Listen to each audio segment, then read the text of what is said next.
Hey, good morning, knife nerds and everyday care people. It's your boy, the Big Canucker here, and coming at you with another Friday wrap up, or Friday wrap up wrap. I forget what it's called now, but just wanted to stop in and say hello. Thank you guys for having a look at my series of about the folding knives. We'll be continuing that on next week, where we're going to be talking about steel types, as well as locking mechanisms, handle types, things like that going down the road. So hopefully that has provided some information for you guys. I know that I had a really hard time to get a lot of this information, and it took me a really long time to source it all out, and if I had questions, and that's my goal behind that, is to see if I can get just all that information or lots of information in one little simple area where if you're a knife beginner, you can go to, and it can help you with the understanding of the beautiful, fantastic hobby of cutlery. Loving it, absolutely. Now, one thing here I want to mention here, there is a gentleman here who is from the United States, Maryland. Lived up in Canada for a little while, became a hockey fan. It was Mr. Mike Palmateer was his favorite goalie. Mr. Anderson, I have to say thank you so much. He has sent me a couple of gifts, things that he's not using anymore, and to go over and review. And one of them is this absolutely gorgeous rig here put together.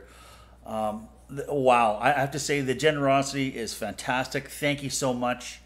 It is an SE6, which is, wow, an unbelievable fixed blade survival knife. Going to be doing a review on that shortly, as well as the SE Azula 2, which is this here, right here, which is the second knife. This is actually a two knife setup, and this beautiful sheath with this fire starter here too as well. And I have to say, your generosity is, astounding. Thank you so much. Look forward to, I'll be doing a proper review on this shortly. Now, we were going to be camping this weekend, but just decided not to. There's some fires out there in Alberta, BC, and it's bringing in lots of smoke. And I think we're just going to relax and tapper cool this weekend. My foot, oh man. I cranked my big toe on my bad foot into my filing cabinet, and I don't know if you've ever had that pain where you just feel like crying, and that's how I felt. And my granddaughter was like, "What's wrong, Papa? Why did you say those bad words?" Because it damn well hurt. Anyways, it's still smarting right now. So, all right. So thank you so much, Mr. Anderson. I appreciate it so much. It was a wonderful, wonderful gesture. And I will look forward to this review, and I look forward to carrying this when I'm camping, when I'm hiking, when I get back to hiking.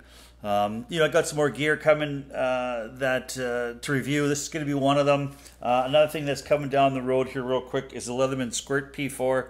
I've been carrying that here for about the last close to a month, and what a great little thing here. That's coming up down the road, as well as I've got a Camelback backpack, Geiger, I think is what it's called. I subscribe to this Master Canada, and I ended up picking up this hydration rig with this little backpack. Now, with my accident, I had my little knee scooter, and I always carried, I never really carried a backpack or a bag before. I'd throw one in my car when I was working and stuff like that, but it just became really handy now to have a bag, almost like a Merce, I guess. And it carries all my stuff in, my equipment, my everyday carry stuff. And I think it's fantastic. And I decided that I'm going to try to get some biking done, because I can't do a lot of walking right now. The foot's really killing me. So I figured I would do a little bit of biking. And I'm so incredibly out of shape that I do any sort of physical activity, and I am sweating buckets, and I need to stay hydrated. So I ended up getting this little backpack with a hydration rig in it, or hydration engine is what they call it. And I want to see how that goes too as well. It's a 3-liter, it's air pressurized, and it looks like a heck of a rig, and it was very inexpensive too as well. So that's coming down the road.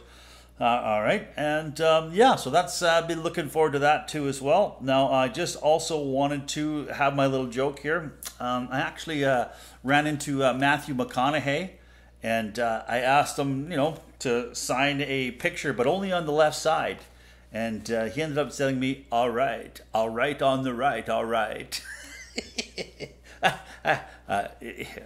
I liked it. It was a great little joke.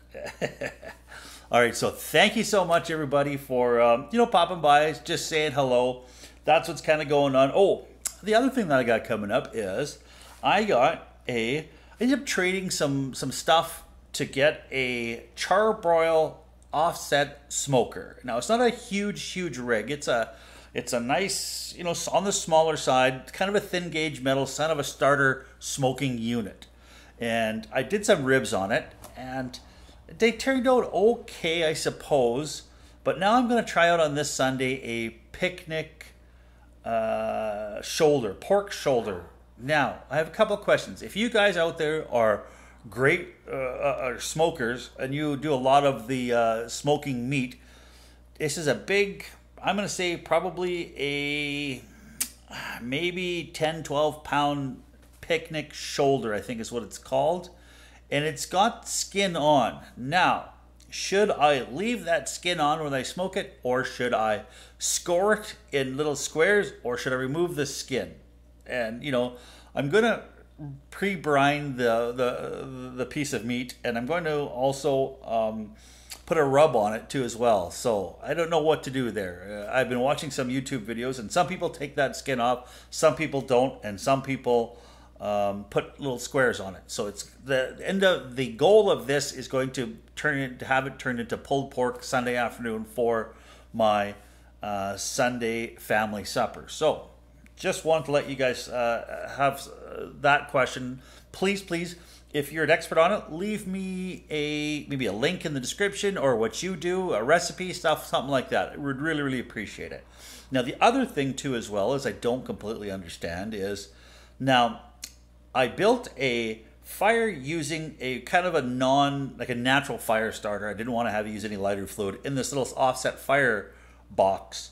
Now with charcoals, briquettes. I'm going to probably try to get some lump charcoal. Now the other question I had is, do I just continually add briquettes to that after a little bit, or do I need to build a whole new fire? Because it doesn't seem like that small firebox is enough to keep the heat going in that smoker for, say, 8 hours. Because that's what it's going to probably take to smoke up this big shoulder. It's going to be probably 6 to 8 hours. So do I just let it go for as long as I can and then rebuild a whole new fire? Or do I just add briquettes as I go? Nobody's been able to tell me that. So just something that I would, if you're an expert smoker, send me an email, bigcanucker@gmail.com, I do believe.